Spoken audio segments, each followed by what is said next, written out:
mukadimahnya ke dokter dan ke kiai. Akhwan wal akhwat, ikhwan wal akhwat, ada yang ingin kita sampaikan, mudah-mudahan ini berkenan kepada bapak-bapak sehubungan dengan yang baru talqin. Kata Abah, orang yang sudah talqin itu ruhnya diinstal dengan kalimat la ilaha illallah. Jadi kalau sudah demikian, di jiwa kita itu sudah berwadilah resmi. Nah, kenapa talqin? Iya, ini talqin dari dulu. Kanjeng Nabi jadi talqin. Oh, malaikat Jibril. Namun orang tidak talqin, lewiti Nabi. Kanjeng Nabi ditalqin. Kanjeng Nabi sampai kalau diantar ke Jibril. Namun saya mengantar sampai. Nah, orang ini ya ayeuna dari sekarang kita sudah diantar ke Allah Subhanahu wa Ta'ala. Alhamdulillah. Nah, ada pemahaman lain kalau di talqin ini, kalau orang kuliah ini registrasi. Tiap bintang kita datang ke tempat kuliah, kesini misalnya dengan dokter ikut, tapi kalau nggak ada registrasi, ayo, ya cuma ikut-ikutan doang, nggak bisa dapat gelar, nggak bisa dapat gelar, tidak ada syahadah guru. Guru penting, guru kita ini nyambung sampai ke Rasul Shallallahu Alaihi Wasallam. Dari guru Abah Al, kemudian Abah Anwar, Abah Sepuh, terus sampai ke Satu Qadir, sampai ke Dina Ali sampai ke Rasul Shallallahu Alaihi Wasallam. Rasul sampai ke Jibril karena juga diantar oleh Jibril.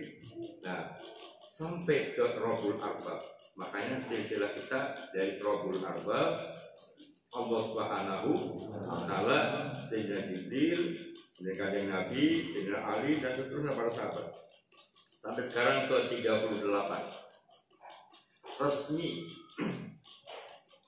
dalam bahasa Judin, karena dari kuliah ini legal formal. Apa namanya? Legal formal. Toriko Qadiriyah Naksabaniyah legal formal berdasarkan Quran dan hadis. Mulainya saja baca Quran dan selawat itu implementasi dari hadis. Allahumma hdina thoriqal mustaqim.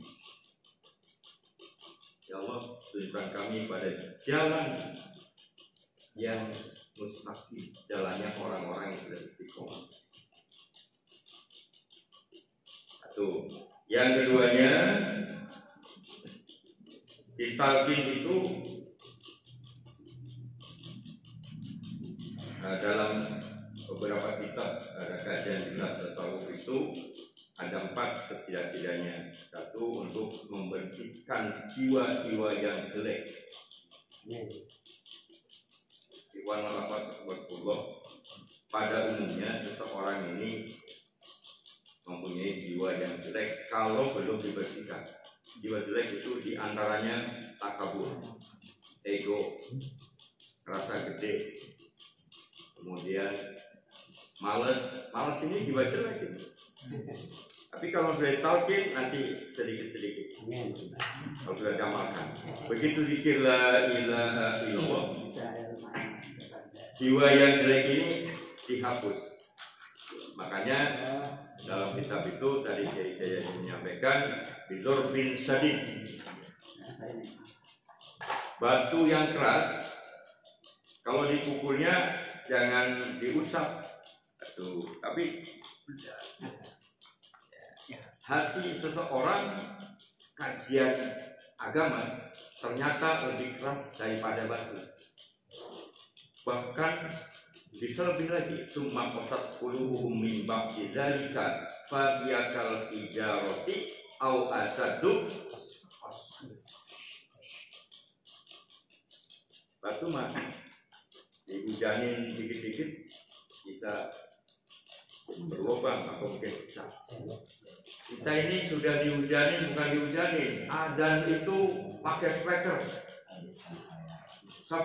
Berapa persen yang dipanggil adzan ada di situ? Ya, ibarat mau ngaji ini aja. Ada adzan di masyarakat, mungkin Kiai Najudin pakai speaker kalau pakai speaker. Tapi yang ke situ ada berapa orang? Apakah Nabi dulu Nabi sebelum adzan sudah ada di situ dengan sahabat? Ya kecuali kalau yang lagi sibuk, waktu adzan langsung tinggalkan. Fas'au ila dzikrillah wa dzarul bai'. Itu tiga di Arab ya. Ya itulah. Tinggal aja sudah. Nah ini thariqah ini legal formal adalah dari Nabi Muhammad SAW ada di Qur'annya. Dan orang yang berthariqah insyaallah wallahi taqamal thariqati la asfainahum ma'an ghadaqah. Kalaulah ya, kamu berthariqah akan kami, kata Allah, laswainahum, akan kami siram mereka yang berthariqah ini ma'an ghadaqah, dengan air yang melimpah. Nah, dalam bahasa lain, karena ini bahasa kinayah, air melimpah ini rizki yang banyak. Belum kelihatan saja seseorang yang berthariqah ini rizkinya, atau belum dirasakan, atau tidak mau merasakan, atau mungkin buta perasaan, tidak terasa, mati rasa. Bukan hanya uang saja rezeki. Kalau tadi kata dokter bahwa di Mahatma itu ada untuk senam kesehatan atau kesehatan, orang saat ini rezeki, betul? Di zikir ini sudah diproyeksikan agar orang itu sehat jasmani dan rohani. Gak ada kalau zikirnya benar ini gering-geringan, gak ada. Ya artinya kalau kita sakit-sakitan ya harus introspeksi lah. Karena kata seorang ahli jiwa, penyakit itu ya, sakit itu dari jiwa yang tidak sehat. Sakit itu dari jiwa yang tidak sehat. Contoh, ini sebentar lagi nanti bulan Rajab, bulan Syaban, bulan Ramadan, Syawal itu puasa. Apa itu? Lebaran. Coba sekarang atau besok cari pada waktu Lebaran orang yang sakit di kampung, di rumah sakit. Walaupun kelihatannya itu, tapi sehat. Ditanya, "Mang, sakit?" "Alhamdulillah." Pada waktu Lebaran sehat, karena gembira. Zikir ini diajarkannya supaya gembira, supaya senang. Orang senang kan orang yang punya kekasih. Kekasih kita ini Allah Subhanahu wa ta'ala. Ilahi anta maksudi wa ridhokam ini mahabbah. Kalau sudah betul kita dengan Allah sudah menjalin kasih sayang yang tinggi, maka hidup ini hal-hal yang dirasanya berat pun jadi tidak berat. Karena kekasih yang ada di hatinya Allah serba kaya. Ya kalaulah kita misalnya mintanya mobil dikasihnya sepeda atau motor, Tuhan yang tahu. Kalau kita dikasih mobil, nanti mau mobilan aja. Ya tunggu, ya kemana gimana. Mintanya uang 1 miliar, dikasihnya cuma 200.000.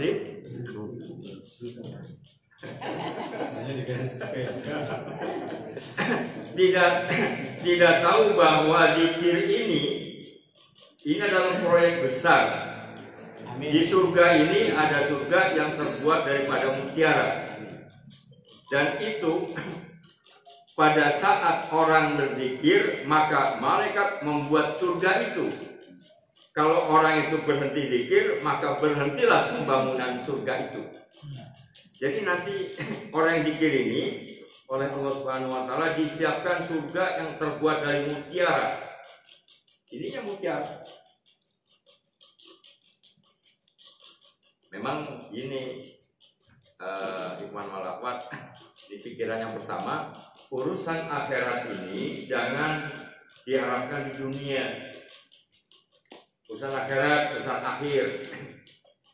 Contohnya gini, kalau orang ini majul, misalnya mau melak pare, mau menanam padi, di situ ada yang diharapkan itu padinya berapa bulan, misalnya 4 bulan atau 5 bulan. Kalau orang majul itu dapat lauk, ya, ada apa, itu hanya sekedar saja itu.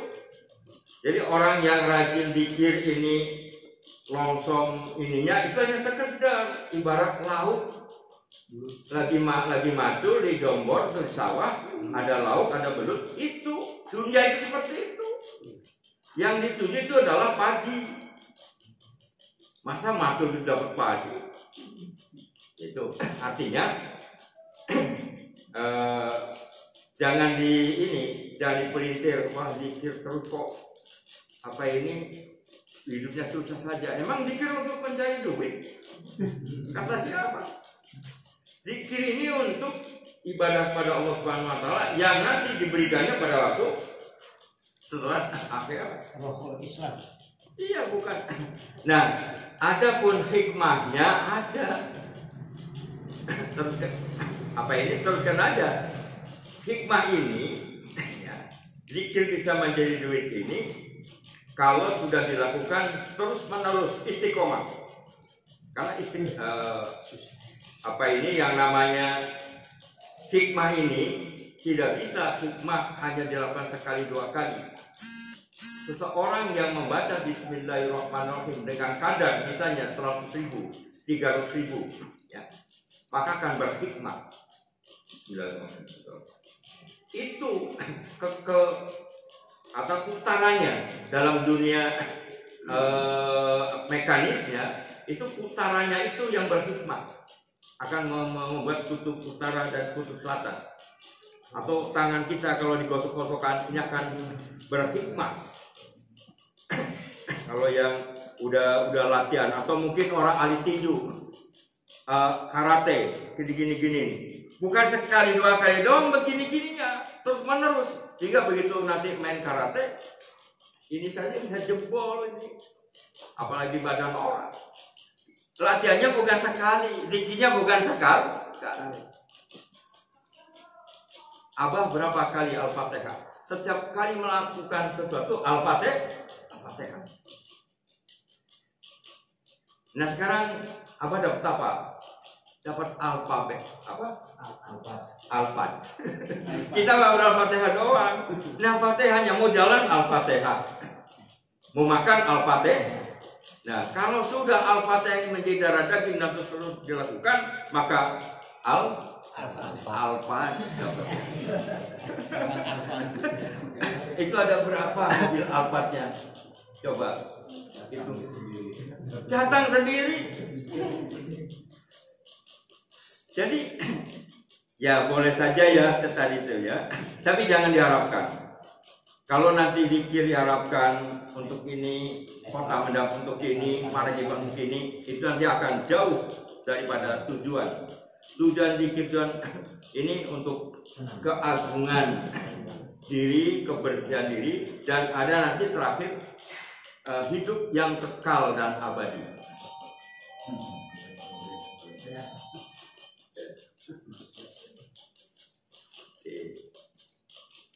Jadi bermenit kurang 10 menit. Nah kesimpulannya, Ikhwan Rahimahullah, jadi tadi yang baru talqin, ya pastilah tidak bisa ilmu sekaligus diterima. Orang yang baru daftar kuliah misalnya registrasi, mual bakal nyaho naon tujuan kuliah. Setidak-tidaknya sekarang ini misalnya 2 tahun kalau cepat, atau 4 tahun, atau kalau memang mau cepat yang baru talqin, ya ini 40 hari tidak ada berhentinya, ya. Artinya habis sholat khotamanya juga demikian, tidak ada jedanya dan berjamaah terus. Karena 40 hari ini punya nilai tertentu. Tetapi Abah tidak menyarankan. Kalau Abah bagaimana Abah terus tidak ada hitungan. Abah mah tidak pernah hitungan. Manakib saja Abah nggak pernah berhenti manakib. Di Suryalaya hanya 2 kali. Itu lagi ke luar negeri, lagi berangkat haji, lagi dihajikan oleh Abah Anom, dan lagi berangkat ke Malaysia untuk ceramah. Selama itu Abah terus manakiban terus. Saya ngomong waktu itu, gimana Abah kalau manakiban tunjukkan terus? Beliau diam aja. Kemudian 40 kali berturut-turut. Ya. Kata beliau selamanya, nggak ada batasan. Tapi untuk mencoba 40 hari kita bisa nggak sholat berjamaah, zikir berjamaah, ya. Kemudian khotaman, insya Allah ada hikmah. Nah, hal lain yang ini iman akhwat, karena sudah tahu semuanya, mungkin nanti besok malam kita menjelang bulan Rajab tanggal 1-nya hari Selasa ya. Sebaiknya kalau memang tidak bisa ini berkumpul beberapa ikhwan, kalau tidak ada manaki di situ sholat Rajab, waktu Rajab subuh, membedakan bainakum ya wa bainal musyrikin wal munafiqin. Kata malaikat Jibril kepada Nabi, sholat hajat ini akan membedakan antara kamu dan orang musyrik dan orang munafik. Di annal munafiqin la yusalluna, karena orang munafik tidak mau sholat hajat. Lumayan sholatnya 10 rakaat, ada 3 kali, ada kuliah 3 kali. Itu berjamaah di tempat-tempat yang demikian. Dan Assalamualaikum warahmatullahi wabarakatuh.